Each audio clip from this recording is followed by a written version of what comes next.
Hello and welcome to another jungle tutorial. My name is Virkayu, and in our continuing champ guide series, after looking at two assassins with Eve and Cain, we're going to look at a tank jungler with the new Season 8 runes. Everyone's favorite furry ram bear, Ornn. Ornn thrives on his ability to engage and peel from long range, which makes for meaningful counter ganks and teamfight winners. His kit is also loaded with tons of CC and a powerful W ability which now does percentage max HP damage. That also happens to shield himself and give him brief spell immunity, which, when timed well, can irritate enemy threshers and blitzcranks, so have fun with that. None of this even considers his ability to stay in the field with his out of shot passive and late game Ornn items. Let's take a look at his runes, clear options and abilities before we dive briefly into how to best use Ornn in ganking and teamfights. It should come as no surprise that we are using the resolve tree with Aftershock, Font of Life, Conditioning and Overgrowth. Grasp of the Undying is a viable alternative but much preferred in top lane, and the same goes for Second Wind, as in lane you would prefer Sustain, while in the jungle you'll be using your CC during mainly ganks and then farming, so you get to stack that HP, and coupled with Hunter's Potion and Smite, you can stay on the map for a long time, plus adding in HP to your shield with that scaling rune. While Aftershock might seem a bit silly considering it could activate if you ult someone long far away, the benefits of it really stem in your early game ganking in terms of how much you use your E and W to CC enemies, as well as the burst damage it provides along with Scorch, which you will take from the sorcery tree. You should see an applied example here while ganking on the enemy Sivir. I take care to use my ult close enough that I can Q, W and E for the full effect, and then Aftershock finally pops her at the end. The final mastery we take is Ultimate Hat. A level 16 Ornn ultimate with 40% CDR is already up almost 2 times the fight. Add another 15% to your ult, and you are playing bowling with the enemy team twice every 70 seconds or so. Under the old rune system, I had a very custom page designed to maximize health regeneration and the ability to clear the jungle quickly. The new rune system hasn't much hindered Ornn's clear speed, but his health takes a slight hit due to the lack of HP regen runes that we had in the old system. Nevertheless, his early patterns are unchanged. You can start at a bot side buff, smiteless or not, that's really up to your bot lane and how much they wish to help you. In the example on screen, we are starting at the red buff and we move immediately to take the raptors. Ornn has a strong ability to take the raptors because of his Q and W. Try your best to auto attack after you have W'd all the birds, as you can stun them and reduce the damage you take. Following this camp, I'd like to go straight to the blue buff, look at the scuttle crab, and to try and gank and skirmish a little bit. If you're on the purple side, you can also 3 camp like this, but you can also 4 camp if you desire. Bear in mind, with Ornn you can buy items while you're not in the shop. You can stay in the field, especially with your double buffs, so if you have a bit of a fight or a gank and you're low on HP, you can always buy that ruby crystal to replenish your health immediately. But I do prefer saving till around 650 gold and grabbing my blue smite item, as it's very useful in ganks at this stage and it can be quite a game changer. At pro level play, the option to simply grab trackers super early and deny any form of gank from an aggressive jungler will be quite unique. You might think Ornn is a bad early fighter or ganker, but this really isn't true. If your team is able to work around you, you have an excellent fighting kit with CC for days. You can hold out and really chain together with your laners. Let's now take a look at these abilities and how you can apply them in your games. We'll start with Ornn's bread and butter, the W. You max this first because of the scaling CDR, which is crucial for Ornn to do anything, and along with building CDR items can lead to a high uptime percentage max HP ability that shields you according to how much health you have, and applies the new passive Brittle. You also knock back the enemy with your auto attack when they have the Brittle mark, so the more you have W up, the more often you can hard CC enemies and of course give that damage. Use this abilities in ganks to force easy flashes, set up other CC chains, or simply flash W for a surprising amount of damage. You see here with the new runes that I flash W and smite the Lee Sin under tower, which activates a Scorch Room, which deals damage a second later, and that is enough to kill him. The same happens with this kill on Vayne in the bottom lane. Learning the range of your W and how you can use it to poke and apply Brittle is crucial to the combos you will see in a few minutes. With that in mind, let's move on to the Q, the ability you max second. You can see that this is sometimes a sole thing that can decide how successful you are with Ornn overall. It's a slow that is powerful enough to allow you to activate your W, but also throws up a pillar out of the ground. This is destructible and allows you to use your E to knock enemies into the air. You can of course use your Q as a finisher for damage, you can use it as a catalyst for your combos, or you can simply use it as a slow to escape a situation. Although primarily you will want to use it as setup. It's also huge in terms of blocking choke points and forcing enemies to walk around it, as no one can walk through it. The pillar will also knock enemies aside if you're able to time it correctly, and this will activate brittle on your W. So even if you can't follow up, it's a great way to poke and zone around towers where the enemy has limited movement options. Seeing as I mentioned E when discussing the Q, we'll transition to that next. It damage scales with your armor and magic resist, while Q scales with AD, but don't build AD please. With E, Ornn will charge forward and it will deal damage to the enemies he passes through, and then he will of course stop and collide with the terrain he hits. If he does hit that terrain, it will knock enemies up and ignite a shockwave, which is bigger than you think. So look at these examples you see on the screen and see how wide the radius is for that shockwave when you hit terrain. It does damage when you go through them and when you knock them up. So if you can, and the options available to you, try to E through someone and then knock them up. You get that double dose of damage. That's all pretty self-explanatory, and you can see some examples on screen now, including smashing into a J4 ult after I flashed in towards him. That's crucial. Learning the timing of being able to flash and then E, even though I get interrupted, I'm still able to knock them up despite this, and grab a cheeky counter gank double kill. You'll most often use your QWE combo to get the most damage, as well as applying immense CC for your team to follow up on. Yes, you can collide with the Azir wall, Anivia wall, J4's wall, Yorick's Circle of Death, and so on. So be aware of these options, depending who's on your team, and understand how you can use that in the game that you're in. Also note the weird and unique angles you can use to hit the terrain, and knowing these certain angles and locations on the map will come with experience, but their towers, parts of an inner base can all be used to knock up enemies. The range on E can be deceiving as well, so definitely pay attention to that.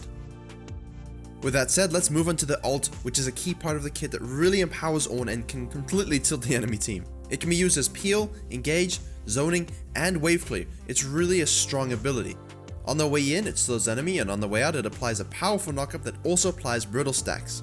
Coupled with insane scaling CDR, it can be a devastating late game knockup as an engage, and as well as a chase down should a fight last long enough. Just be aware that Yasuo and Braum control you with their magical walls of absorption, so time your ult accordingly. Remember that you can redirect the ram in any direction you please by simply aiming your mouse in the location you wish it to go and pressing R again.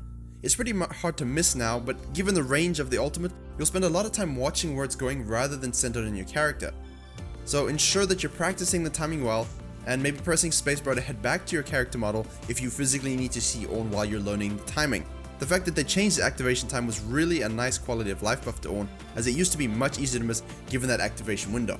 Remember, if you are CC'd, you won't be able to reactivate it, so play intelligently around things like Soraka silences. We'll look at uses of all these abilities and combos through ganking and teamfighting after we talk briefly about item builds. To no one's surprise, Ornn's core items begin with Cinder Hulk, followed by Abyssal Mask and Iceborne Gauntlet, the order of which will depend on the team's primary damage dealers, so be aware of this. Both these items give Ornn HP, armor, magic resist, CDR, mana, and mana regen. Each and every one is a crucial stat to sustaining yourself in the field as much as possible. For this reason, I will usually go back early on when I can and grab a Hunter's Potion, 2 control wards, and a scanner. That's an ideal situation, as I don't intend to go back to base unless I'm low on HP and resources, or if I die. Following these items, I like to grab Warmogs, and if I need to peel, Locket. The order depends on the part of the game we're in, but the added HP from Warmogs gives Ornn that increasing shield on his W, and if you have Locket, increases that shield also. It's worth noting that if you have an activatable item, and you upgrade it to the Ornn Special Edition while in the field, it resets the cooldown, so saving that upgrade after a fight you win can be crucial for follow-up sieging, especially with Locket. The upgraded Locket also gives you bonus armor and magic resist, which makes up for the lack of resistances on the Warmogs, as well as scales nicely with the damage on your E. Not to mention your ability to almost infinitely stay in the field late game with the Warmogs regen. If an enemy has a lot of attack speed dealers, and despite a know-it-all ADC telling me otherwise, Frozen Heart is a great item in place of Iceborne Gauntlet, and also useful if you are behind for things like Twitch, Xin, and Vayne, and so on.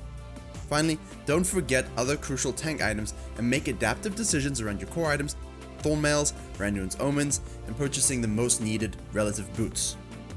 Right, let's apply all we've learned to ganking and teamfighting.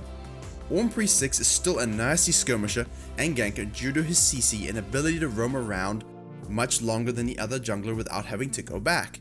He can counter jungle just fast enough, and as he doesn't have to back, he can clear his own jungle and then move to cut off enemy junglers who are going back to buy items for those easy counter ganks, while also gaining that XP and gold lead through his extra farm. Using intelligent angles to lure and bait the enemy next to walls or your Q is crucial. This will enable you to knock them up and use your WQ immediately after, delaying their retreat and potentially forcing a second stack of CC, which will easily secure your kill. Use your Q to redirect enemies or simply set them up for your E. This can almost universally burn a flash early game, which you should, as I've said in many videos, abuse by returning to gank again. Always look to counter gank as Ornn, keep your eyes on the map, because once an enemy has no spells up, no flash, no dash, it's usually easy picking for Ornn. Use your blue smite to close the gap for your slows and finishes, use your Q, your WE, and it's usually an easy gank. With your ult, ganking and counter ganking become even easier. You can use it to finish off low enemies, cut off their retreat, or simply an all-in high chain CC combo with your team. The distance and range of activation means you can use it from almost any angle, but don't underestimate using it for lane ganks on flashes or mobile enemies, as this will give you free kills, and they don't have ward coverage by your tower, so the ability to catch up and use your ult well through the lane is also imperative. Now let's transition to teamfighting, Ornn's playground. You can engage, you can peel, you can divide, pick off. It's all up to how well you understand his kit and your team composition. Even without the ultimate, you can melt frontline tanks like you see in front of you, and protect your carries with your W and percentage HP burn. If the enemy does have engagers, like with this Leona, you can use your ult to separate her from the rest of the team where there's no going back for her. You can kill her, and then follow up by chasing and killing the rest of the team. The fact that you're able to slow them and knock them up while Leona's on your team is enough time for you to win the team fight. Make sure you're using your E to hard engage on enemy structures and lay out your full combo. Careful not to get too excited to be the perma engager if you have zero peel on your team. Ornn is most fun with that long range ultimate that lets you dictate a team fight where you're going ham and pressing W and knocking everyone up, but it's not really all that great hitting for bowling pins while J4 has eradicated your ADC from the planet. You can also take advantage of enemy barons by using your ult to trap them in. You don't necessarily have to hit this slow, sometimes you just want to seal the exit window and then surprise them with a knockup, and that can be very useful when you're trying to time your smite, as you see here. As a final reminder, make sure you're telling your teammates about Ornn upgrades and to save them for crucial late game moments rather than rushing them as soon as you're level 13. Most people are aware by now, but it's worth noting. Some people actually even forget they exist. 45-minute game and your support hasn't upgraded his redemption. Remind them of this.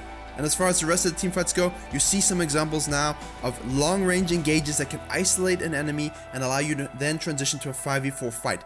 This is really useful and actually better at Maokai at this specific job. So be aware of your role in teamfights and know that you actually have a unique ability to engage, peel, and separate, as well as use it for wave clearing and pressuring those towers while you siege. I hope this video gives you a strong introduction to Ornn and shows you some tips and tricks that you can use in your own games, and maybe add a tank jungler to your kit. Pay attention to the runes I selected and why. You can apply this to other tank junglers depending on how much CC you have. Even if Aftershock gets nerfed, it'll still be a strong rune on Ornn.